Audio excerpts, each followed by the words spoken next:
বাংলাদেশ জাতীয় বন্ধুরা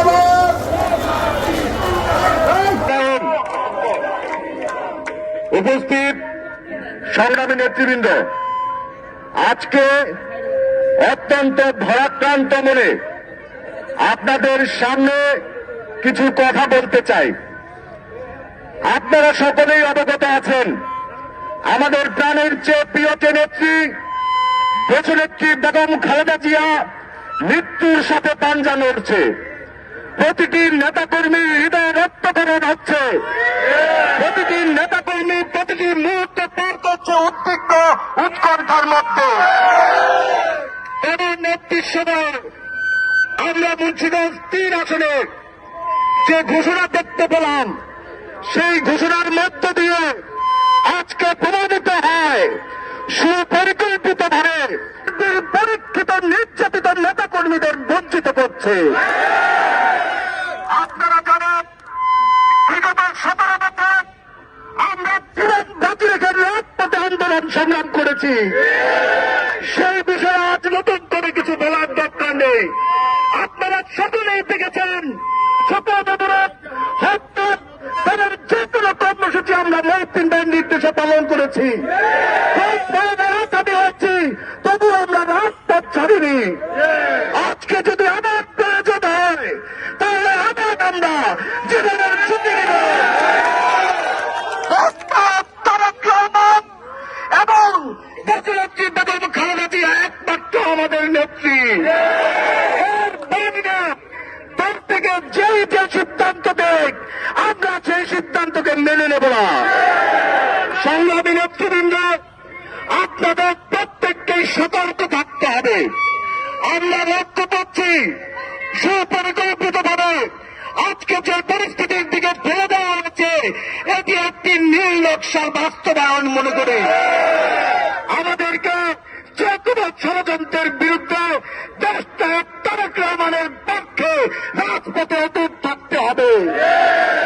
এই মুন্সিগঞ্জ ৩ আসন সদর এবং গোজারিয়া পদ্মা মেঘনা ধনেশ্বরীর যে উপকূল রয়েছে, এই যে অঞ্চলে নেতা আওয়াজ আব্দুল হাই দামের আবাদ করেছেন, তিনি যে শক্তিশালী দুর্গ গড়ে তুলেছেন, আপনারা সকলেই সেই দুর্গের অংশীদার।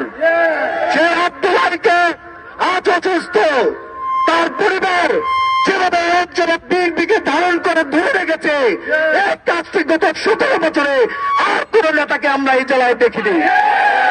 সেই নেতা 17 বছর সকল আন্দোলন সংগ্রাম করে রাজপথে তাদের যে কোনো নির্দেশনা বাস্তবায়ন করার ভূমিকা রাখলো, সেই নেতাকে আপনারা বঞ্চিত করেন।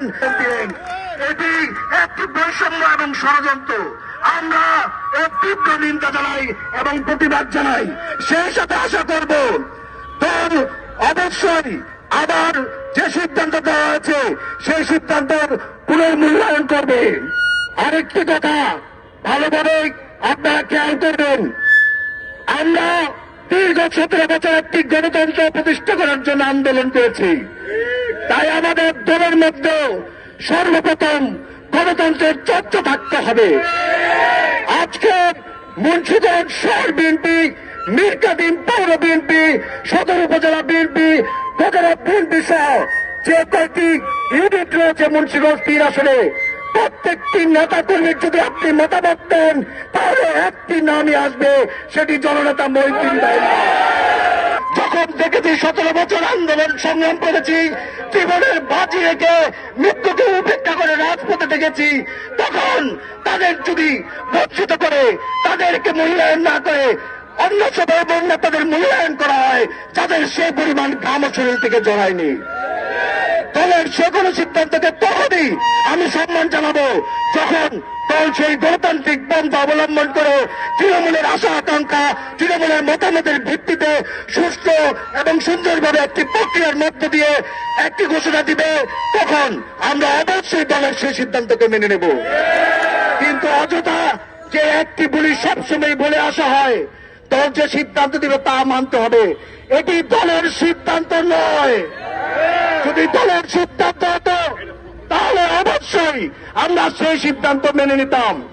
এই সিদ্ধান্ত কোন ব্যক্তির, এই সিদ্ধান্ত যদি তারেক রহমানের হতো, এই সিদ্ধান্ত যদি নেত্রী বেগম খালেদা জিয়ার হতো, আমরা এক বাক্যে তা মেনে নিতাম।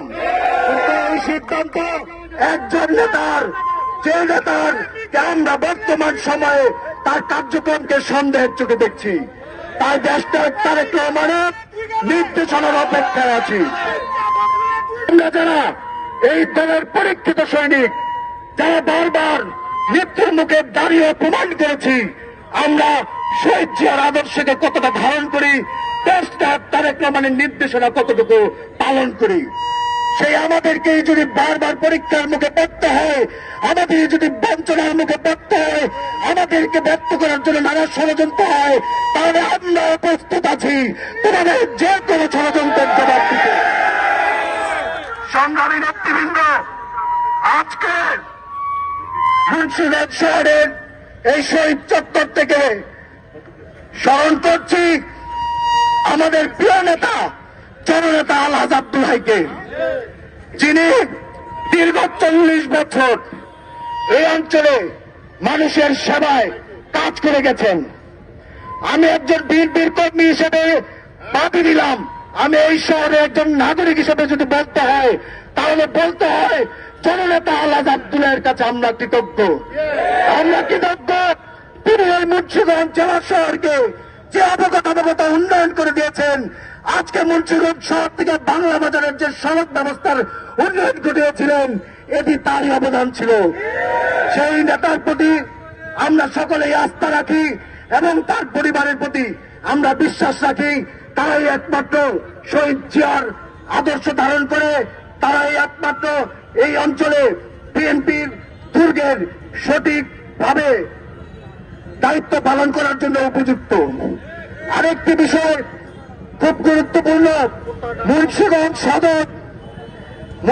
সদরে এবং এই 3 আসনে মোট 5.5 লক্ষ ভোটার, তার মধ্যে মুন্সিগঞ্জ এই সদরে 3.5 লক্ষ ভোটার আর গজারিয়াতে 1.5 লক্ষ ভোটার। ধরে নিলাম গজারিয়া যাকে মনোনয়ন দেওয়া হচ্ছে তার অঞ্চল, 1.5 লক্ষ ভোটারের একটি অঞ্চল দিয়ে কি আপনি 3.5 লক্ষ ভোটারের কখনো প্রতিযোগিতা করতে পারবেন? তার উপর গজারিয়ায় আমাদের যে আব্দুল হাই, ওনার প্রত্যেক বাড়িও গজারিয়াতে। দ্বিতীয়ত তিনি এই সদরে বসবাস করেছেন পঞ্চসার ইউনিয়নে, যে পঞ্চসার ইউনিয়নে 70,000-এর উপর ভোট রয়েছে একটি ইউনিয়নে, সেখানে বিএনপির এমন শক্তিশালী ঘাঁটি যার মধ্যে 90% ভোট বিএনপির ধানের শীষের পক্ষে, যা আব্দুল হাইয়ের প্রতিষ্ঠা করা। এত বড় ভোট ব্যাংককে আপনি উপেক্ষা করে যদি স্বেচ্ছাচারের মাধ্যমে যে কোনো সিদ্ধান্ত দেন, আর সেটা যদি আমাদের মতো কর্মীরা আবার 17 বছর রাজপথে আন্দোলন সংগ্রাম করতে হয়, কষ্ট করতে হয়, জীবনকে বিপন্ন করতে হয়, সেই ধরনের সিদ্ধান্তকে আমরা মেনে নেই না। আপনারা অবশ্যই তৃণমূলের নেতা কর্মীদের মতামতকে গুরুত্ব দিয়ে আপনাদের সিদ্ধান্ত দিতে হবে, কারণ আপনাদের ভুল সিদ্ধান্তের কারণে আমরা চাই না আমরা আবার ফেসিস্টের মতো পরিণতিতে ভুগি। কারণ এই দলের যখনই দুঃসময় হয়েছে, তখন একমাত্র এই মাঠ পর্যায়ের কর্মীরাই জীবনকে বাজি রেখেছে, জীবনকে মৃত্যুর সামনে দাঁড় করিয়েছে এই তৃণমূলের নেতা কর্মীরাই। তাই তৃণমূলের নেতা কর্মীদের মতামতকে উপেক্ষা করে যে সিদ্ধান্ত দেওয়া হয়েছে, এই সিদ্ধান্তটি দেশটা তারেক রহমানের নয়। আমরা অবশ্যই অপেক্ষা করব, দেশটা তারেক রহমান যে সিদ্ধান্ত দেবে সেই সিদ্ধান্তকেই আমরা মাথা পেতে নেব।